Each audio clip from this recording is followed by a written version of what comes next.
Okay, so a lot of people have been posting their mob traps on the internet, and I just wanted to add my 2 cents. This is not it. This is a really, really simple one that I'm working on, but it works as well, so can't really complain with its results. And it's actually super tiny underground, and this will drown and lift anything, including spiders. But that's not what this video is for. This video is to show off this mob sorter down here. Um, the way it works is, let's get up there. It's actually that ginormous building right there. And the best part about it is I can continually expand it, though I personally have chosen to stop where I'm at for my size purposes. So, creeper check. We get up to the top. All of them are pretty much, it's just layers of the exact same design is what happens. So I had to grow grass. This was actually a pain on this stairway here, all the way down from there to get it here. This is my farm. This is my my farm animals trap essentially. So what happens is the idea is they're like do, and they'll fall into this one of these three streams here, and I have them 8 blocks long, so they'll automatically stop. I don't have to worry about any of that. But it turns out that things will still get pushed off the end of the water and into the hole. Normally, the roof gives me 2 blocks and covers the whole thing, but I just wanted to make sure the bottom layers were darker. And so every single level just falls into this exact same hole. And they all go to the very bottom where I have a nice pool of water, and it doesn't matter if they take some damage. As long as they don't die at the bottom there. So, so far in testing up to this level, I take no damage, and I don't even hold spacebar or anything. So that's pretty nice. So anyways, it works pretty well. It's not huge. You normally have the walls around it, obviously, for the lower levels, but you know, for the farming animal level, I just chose not to. The grass is still expanding. I actually just now got the entire most of it covered with grass, and I'm hoping that eventually even this up here will get covered in grass, and then if they happen to spawn there and fall down. I am still testing though to find out what the minimum required area to spawn a creeper or a spreader, just any one of the mobs is, including farm animals. I'm testing that currently to see if I can, because if you can make these tiny like 2x2 chambers, though that's not what it is, because I've tested all the way up to a 4x4 and I still haven't gotten anything to spawn. I like this one because you get to see them die. In this one you do not. However, in this one, if I'm not directly up there, because animals don't like to spawn right in front of your face, this one will give me, like, I got leather from it actually. I think I can show it to you in my inventory. Leather, some raw pork, and I had some, where was it? I guess I put it away. I had some wool that had dropped from there as well. So I just thought that was really cool. I do enjoy this drowner, because this drowner drowns everything. As you noticed, it drowned that spider, no problem. I didn't have to make a separate drowner. This one's actually really simple. I'm actually probably going to switch this drowning system to be that drowning system here, because this one has been working wonders. This is actually just an ethos elevator going down to my really simple spawning area with some water blocks here, which would push them over here, then signs here, and then I have just floating water here, and this just drops down below them and passes all the stuff out. So I just wanted to post my 2 cents on mob traps. I will at some point make a video probably to show you guys what I did down here, because this is actually giving me pretty good production, and it is tiny. It is like Ethos made this giant vast room that just like, it was ridiculous. I don't know how he didn't run into lava all the time, because whenever I try to dig down that low, like, yeah, I get a ton of resources, but I also end up hitting into lava, and it's just such a pain to go up to the top of the lava source and fill it in so that way I can make it as big as I want it to, instead of just being like, oh, I guess I can't dig that way. So I just had too much of a pain with that, so I was just like, you know what, let me just build a tiered one that I can build as big as I want, and make it as large as I want, and yet have it, you know, fit into a small enough space that I don't have to clear out a huge swath of land, because in all honesty, that's more annoying to me, and I don't have entire days to work on this shit. Which I still don't understand how Ethos has enough time to do that. Zombandito, I know he's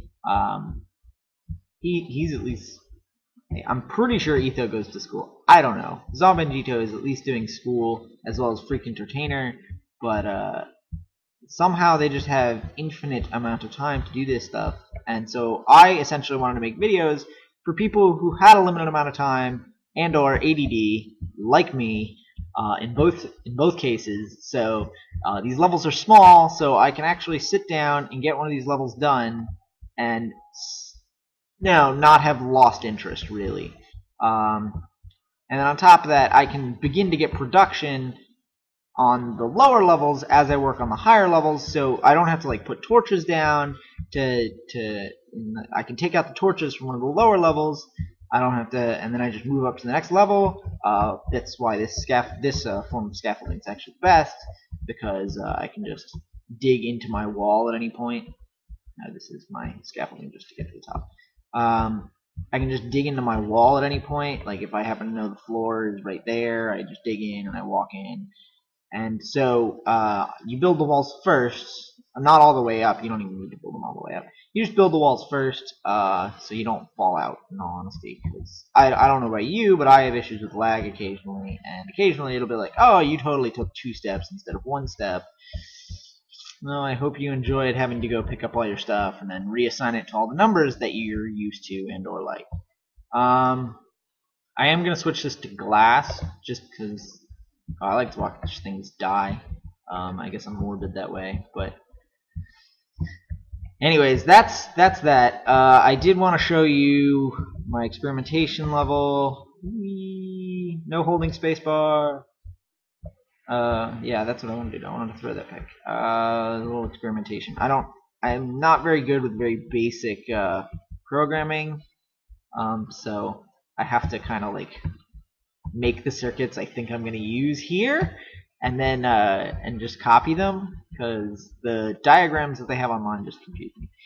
So I just kind of like figure it out. I understand, like, you really can just go from the fact that this is the negative of this, and that'll just give you everything else.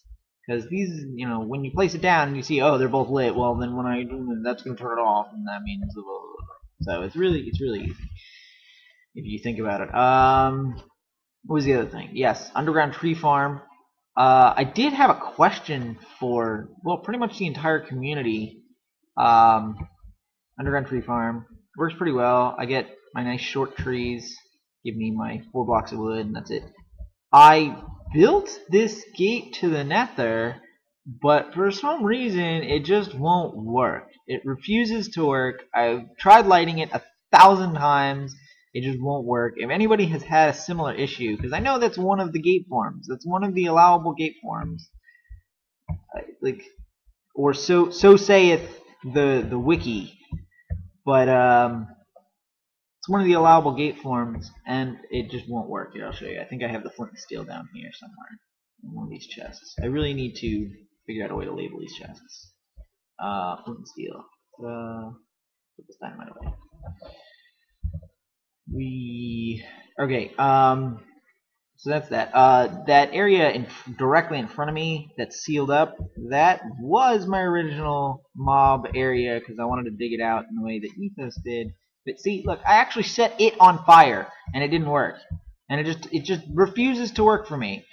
This is solid. It's not like I was like, oh, I'm gonna chintz out on the.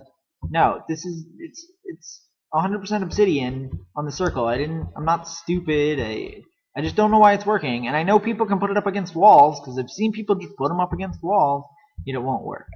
I don't know why. It's really annoying, and after dying, losing my diamond pickaxe in lava, I just really don't want to ever have to make one again, and I just really don't feel like doing the lava water trick. So yeah, this was my original, where I was going to make my the one up top that I said was really simple. this was the original one of it. It was obviously a lot longer, and I really don't want to have to make them this big again. So I have figured out a great ratio though for essentially the side widths. The basic design for the one up top is that it's long, and it's, let's see, 2 and then 6, so it's 14 wide, and in the middle is a 2x2 channel. I will show you in another video. I want to describe it because I'm proud of it, because it's really small and yet it gives me pretty good production.